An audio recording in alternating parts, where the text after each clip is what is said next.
probably the most powerful as far as multi-gene desert ghost I've ever made.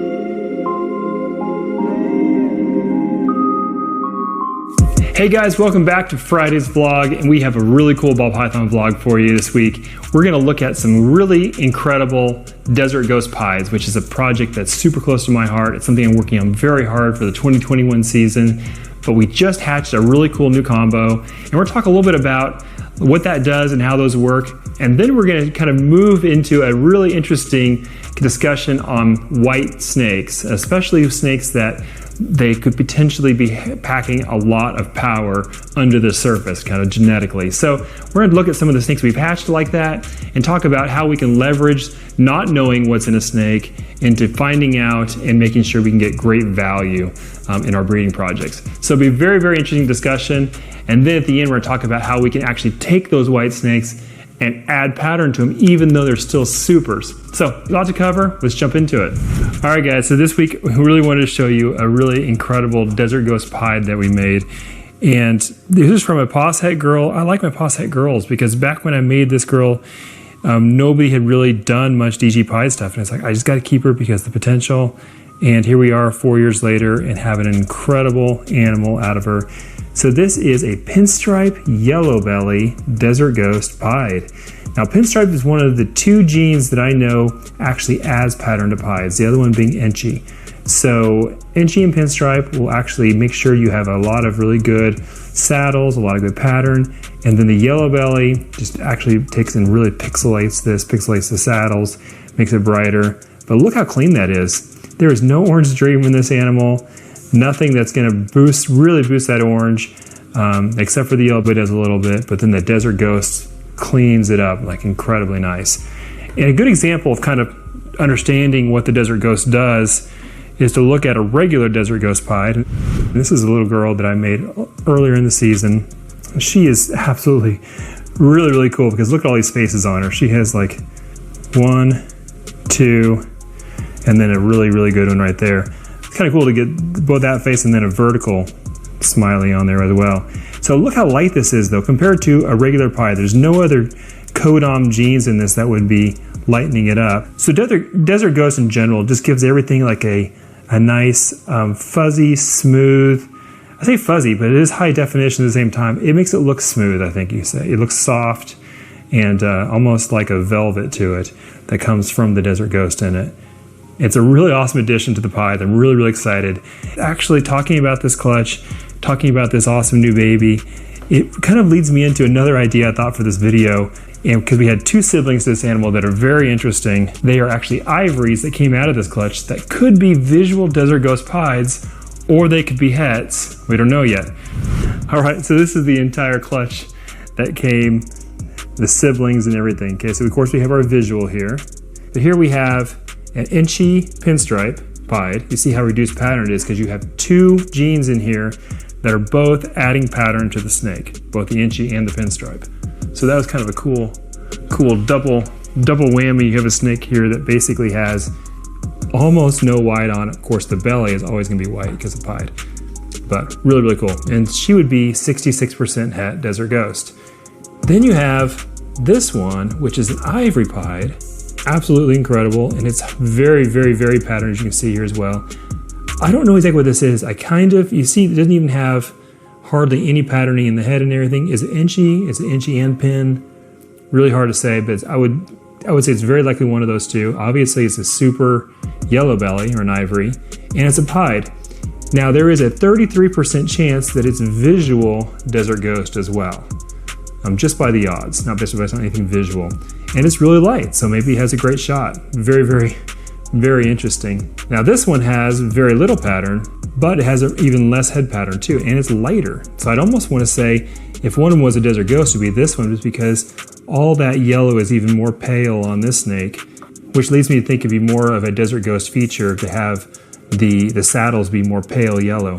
But again, we really don't know what's in this. And so these are basically genetic opportunities, essentially, because we know they're packed. They know they have several genes in there that we can't guarantee. We know it could be visual desert ghosts, which make it an extremely valuable snake, or it may not. It may just be het or pos het. So we know there's some codoms in here that we don't know what they are.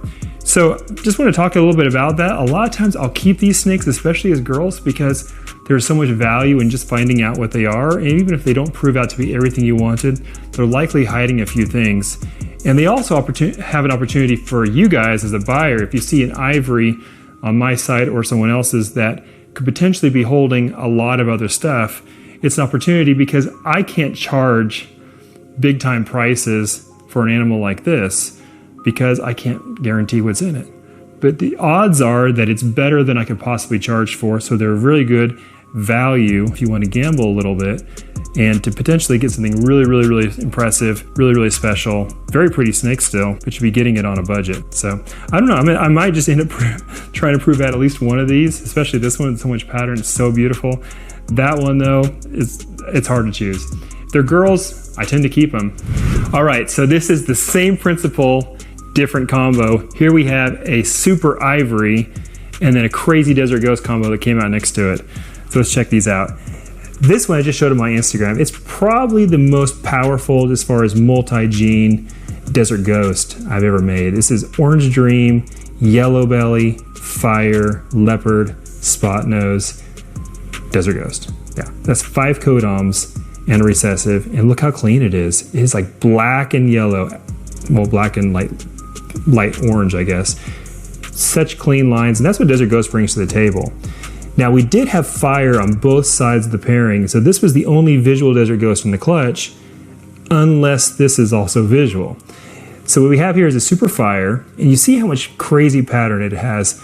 That is an effect from Leopard. So what we can really know about this snake is that it has Leopard, and it's Super Fire, but it could be hiding Yellow Belly, it could be hiding Orange Dream, and it could be hiding Spot Nose. I don't know what the effect of Spot Nose would have on the pattern. Previous Super Fire leopards I've made have been really bright pattern. This is far more muted, so that would lead me to believe that either the visual Desert Ghost is muting it a little bit, or perhaps you have Orange Dream or Yellow Belly, which are actually just taking a little color out of it, lightening it, and making it this way too.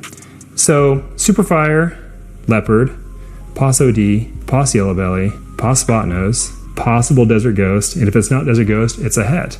And this is a female, so this will almost for sure be a holdback animal just because it's absolutely packed with potential that I could likely never charge the amount of potential it has because it is literally potentially loaded.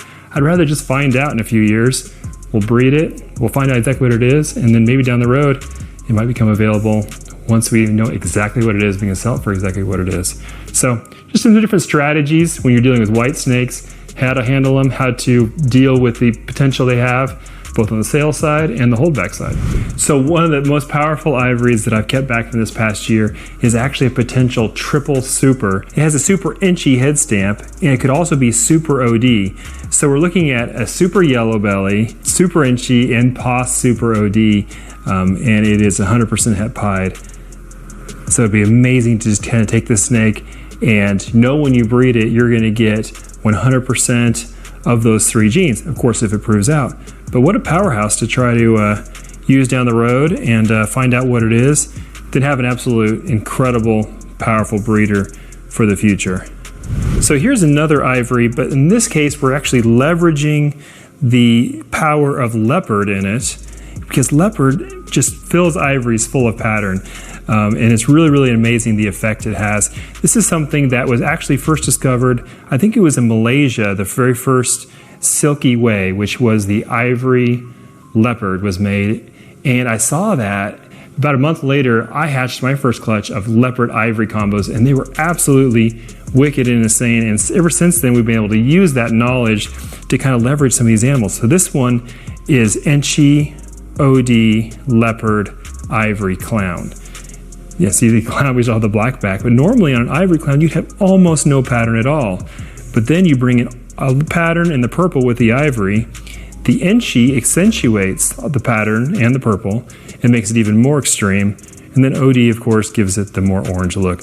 So again, you end up with a super form here. Boy, we're just full of pattern and we can still tell exactly what this animal is. So just another strategy to leverage having the supers and still knowing what you have. All right, that's it, guys. I hope you enjoyed that. A little bit of a kind of cerebral discussion, a little bit of market talk, and a little bit of just how to breed things and how to leverage your collection if you're into it as a hobby. So I hope you enjoyed it, and we're gonna keep bringing out great content for you guys. Help us out by subscribing. That way we know you're interested. Gives us a good kick in the pants to keep bringing you great videos every week. Thanks a lot, and we'll talk to you again soon.